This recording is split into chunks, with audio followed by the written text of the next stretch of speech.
तो हमने स्टार्ट की थी पैथोफिजियोलॉजी सीरीज़। इसमें हम देखने वाले हैं cell injury and cell death. हर डिसीज़ की स्टार्टिंग कहाँ से होती है? सेल से।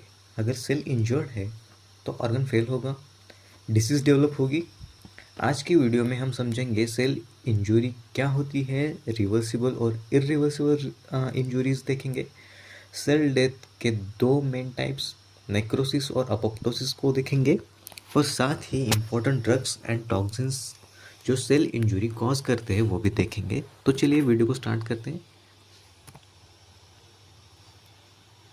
What is cell injury? Cell injury means structural and functional changes in cell due to stress or damage. जब सेल अपना नॉर्मल फंक्शन परफॉर्म नहीं कर पाती, ठीक है, जब स्ट्रेस माइल्ड होता है तब सेल अडेप्ट कर लेती है, और जब स्ट्रेस सीवियर या प्रोलॉन्ग होता है तब सेल की डेथ होती है। समझ गए? तो सेल इंजरी क्यों होती है? सेल इंजरी मतलब स्ट्रक्चरल और functional changes in cell due to stress और डैमेज। जब सेल अपना नॉर्मल फंक्शन परफॉर्म नहीं कर पाती, मतलब सेल इंजरी है। जब स्ट्रेस माइल्ड होता है तब सेल अडेप्ट कर लेती है, और जब स्ट्रेस सीवियर या लॉन्ग टर्म में होता है तो सेल की डेथ होती है।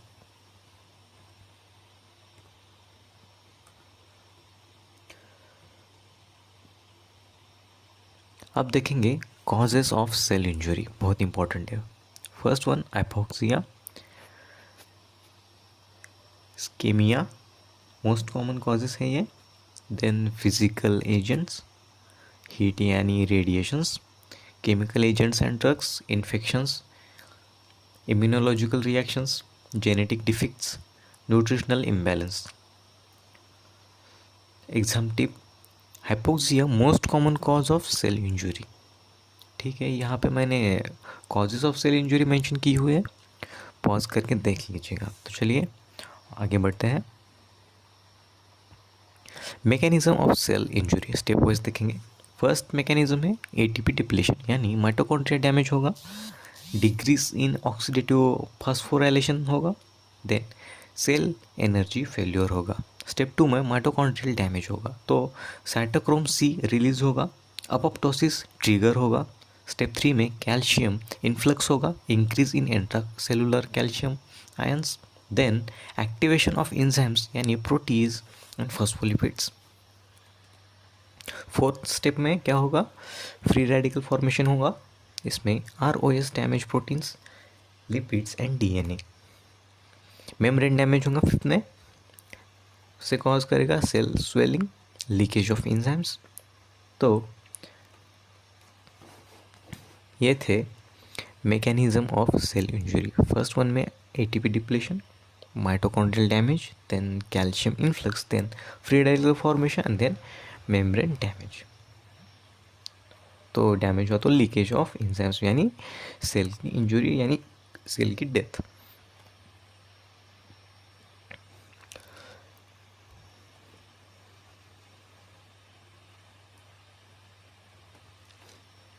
अब फोर्थ पॉइंट है रिवर्सिबल सेल इंजरी। इसके फीचर्स क्या क्या होंगे? सेल की स्विलिंग होगी, इसमें भी फैटी चेंजेस होंगे, माइटोकॉन्ड्रिया इंटैक्ट होगा और न्यूक्लियस नॉर्मल ही होता है। अगर कॉज रिमूव कर दिया यानी सेल रिकवर हो सकती है। इसमें सेल रिवर्सिबल सेल इंजरी में कॉजेस रिमूव कर दिया, मतलब सेल की स्वेलिंग वगैरह रिमूव कर दी, फैटी चेंजेस वगैरह रिमूव कर दिए, जो माइटोकॉन्ड्रिया का इंटैक्ट होगा वो रिपेयर हो गया, तो सेल रिकवर हो सकता है अगर न्यूक्लियस नॉर्मल है तो। ठीक है, अब देखते हैं फिफ्थ पॉइंट में इरिवर्सिबल सेल इंजरी की पॉइंट है। इसमें वंस इंजरी इज इरिवर्सिबल हो गई यानी सेल डेथ इज इनिवेटेबल। ठीक है, इसमें क्या होगा? सीवियर माइटोकॉन्ड्रियल डैमेज होगा, इसमें होगा प्लाज्मा मेम्ब्रेन रप्चर होगा, और इसमें न्यूक्लियर चेंजेस भी रहेंगे इरिवर्सिबल में। सिक्स्थ पॉइंट देखेंगे सेल डेथ। इसमें भी टाइप्स है, नेक्रोसिस और अपोप्टोसिस। तो first one necrosis, pathological cell death. इसकी डेफिनेशन है uncontrolled cell death due to severe injury, क्यों होंगी? सेल के स्वेलिंग पे होंगी, मेम्ब्रेन रप्चर के वजह से होंगी और इन्फ्लामेशन के प्रेजेंट से भी होंगी। तो टाइप्स ऑफ नेक्रोसिस क्या क्या देखेंगे?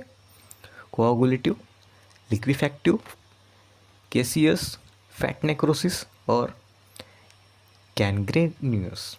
एग्जाम लाइन ध्यान में रखेंगे। नेक्रोसिस यानी always associated with inflammation. One by one देखेंगे। B, apoptosis, programmed cell death. इसकी डेफिनेशन क्या है? जेनेटिकली कंट्रोल होते हैं ये, एनर्जी डिपेंडेंट सेल डेथ होती है ये। क्यों होंगी? सेल के सिंक्रेज की वजह से, cell shrinkage, no inflammation, clean cell removal. ये इसकी डेफिनेशन में है। इसके पाथवेज होती है इंट्रिंसिक यानी माइटोकॉन्ड्रियल और extrinsic death receptor. Exam line है। अपोप्टोसिस मतलब नो इन्फ्लामेशन, नेक्रोसिस में इन्फ्लामेशन होती है और अपोप्टोसिस में इन्फ्लामेशन नहीं होती। Necrosis versus apoptosis must ask table है एग्जाम्स में, फेवरेट टेबल है, इसी से एग्जाम्स में बहुत सारे क्वेश्चंस भी बनते हैं, वो देखेंगे।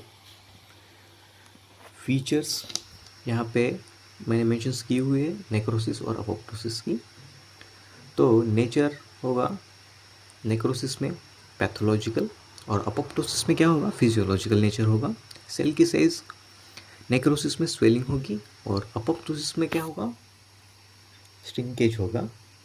और सेल की मेम्ब्रेन नेक्रोसिस में रप्चर होगी और अपोप्टोसिस में इंटैक्ट होगी। इन्फ्लामेशन यहाँ पे नेक्रोसिस में प्रेजेंट होता है और अपोप्टोसिस में एब्सेंट होता है। इसमें और इसमें एनर्जी नेक्रोसिस में पैसिव होती है और अपोप्टोसिस में एक्टिव होती है। Drugs and chemicals causing cell injury. Common drugs कौन से होते हैं इसमें से जो सेल इंजुरीज कॉज करते हैं? पैरासीटामोल, अगर ओवरडोज हुआ तो लिवर नेक्रोसिस कॉज करेगा। कीमोथेरेपी ड्रग्स अपोप्टोसिस कॉज करते हैं। NSAIDs यानी गैस्ट्रिक म्यूकोजल इंजुरी करते हैं। अल्कोहल फैटी लिवर और सेल को डैमेज करते हैं।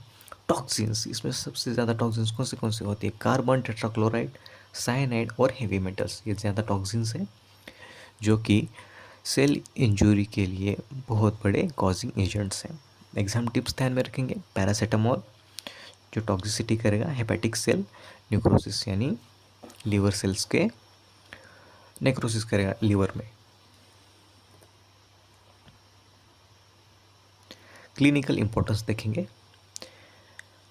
Basis of all diseases, cancer, mitochondrial infection, stroke, hepatitis, drug toxicity understanding, target for cytoprotective drugs. Clinical importance देख लिया हमने। चलते हैं अब पैथोफिजियोलॉजी सीरीज प्लान के ऊपर। तो हमने अभी तक 6 वीडियोस कंप्लीट कर लिए हैं। STD, AIDS, hypersensitivity reactions, hepatitis and hepatitis B surface antigen, inflammation, shock and circulatory failure. और इस वीडियो हमने ये भी कंप्लीट कर लिया, cell injury and cell death. Conclusion, cell injury is a foundation of pathology. Reversible injury मतलब recovery possible, irreversible injury मतलब cell की डेथ यानी नेक्रोसिस और अपोप्टोसिस। अगर आप सेल इंजुरी समझ गए तो 50% पैथोलॉजी क्लियर है। ठीक है, तो मिलते हैं नेक्स्ट वीडियो में, तब तक के लिए साथ बने रहना, सपोर्ट करना। अगर वीडियो अच्छा लगा हो तो लाइक करो, शेयर करो और सब्सक्राइब करना मत भूलना। मुझे भी थोड़ा सपोर्ट दीजिए। Thank you.